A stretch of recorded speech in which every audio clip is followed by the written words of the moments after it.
میں ہوں شہباز برکت اور آپ سن رہے ہیں کلام صداقت۔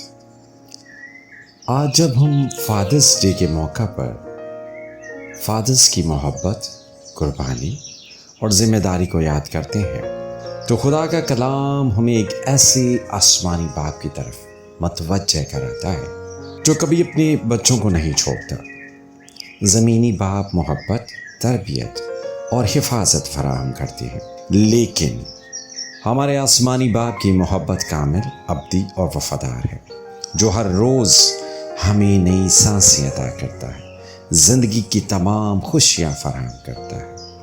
اگر ہم دیکھیں پیدائش 21 باب کی 8ویں آیت سے 21ویں آیت تک اور وہاں پڑھیں تو ایک ایسی غم سے تر اور بے حسی سے بھرپور سچائی ملتی ہے کہ سارہ ابراہیم سے کہتی ہے کہ وہ لونڈی کو گھر سے نکال دے جو کبھی سارہ کی آخری امید تھی کہ اولاد لونڈی ہی سے مل جائے، لیکن وقت کا کھیل دیکھیں کہ آج سارہ کو انسیکیورٹی فیل ہونے لگی ہے اور ابراہیم نے بھی اس لونڈی کو گھر سے نکال دیا۔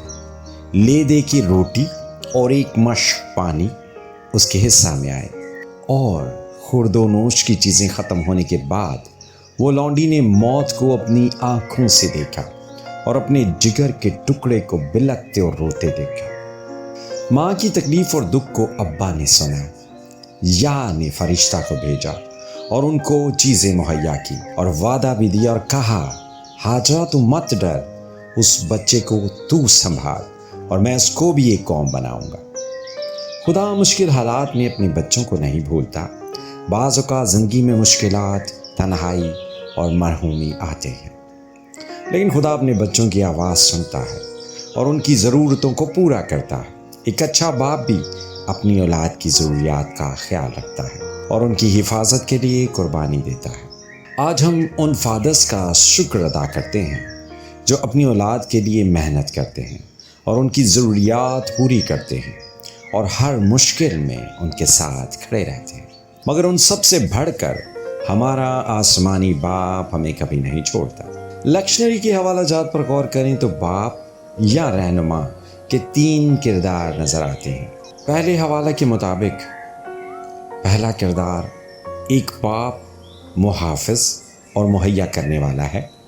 جیسے خدا نے ہاجرہ اور اسماعیل کی ضرورت پوری کی، ویسے ہی باپ اپنی اولاد کی ضروریات پوری کرنے کے لیے محنت کرتا ہے۔ دوسرا، ایک باپ روحانی رہنما ہے۔ جیسے داؤد خدا کے گھر کے لیے غیرت رکھتا تھا، ویسے ہی باپ کو اپنے خاندان کو خدا کے قریب لانے کی ذمہ داری دی گئی ہے۔ تیسرا، ایک باپ اپنے کردار سے تعلیم دیتا ہے۔ جیسے مسیح ہمیں نئی زندگی دیتا ہے، ویسے ہی باپ اپنی زندگی کے نمونے سے بچوں کی رہنمائی کرتا ہے۔ سینٹ اگسٹین فرماتے ہیں، ایک مسیحی خاندان وہ ہے جہاں والدین اپنی اولاد کو خدا کی محبت میں پرورش دیتے ہیں۔ اور پھر سینٹ جان کرسوسٹم کہتے ہیں، باپ کا پہلا فرض اپنے بچوں کو خدا کی معرفت اور راست بازی کی تعلیم دینا ہے۔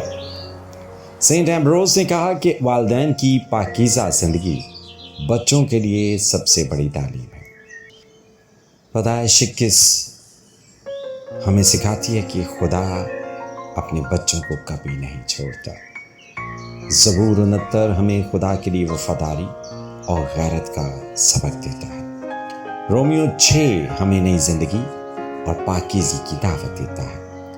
فادرس ڈے ہمیں یاد دلاتا ہے کہ باپ خدا کی محبت، حفاظت اور رہنمائی کا ایک عکس ہے۔ آمین۔ آئیں دعا کریں۔ آئے آسمانی باپ، ہم تیرا شکر کرتے ہیں کہ تو بیابانوں میں بھی ساتھ ہوتا ہے اور تو آنسوؤں کو امید میں بدل دیتا ہے اور ہمیں مسیح میں نئی زندگی بخشتا ہے۔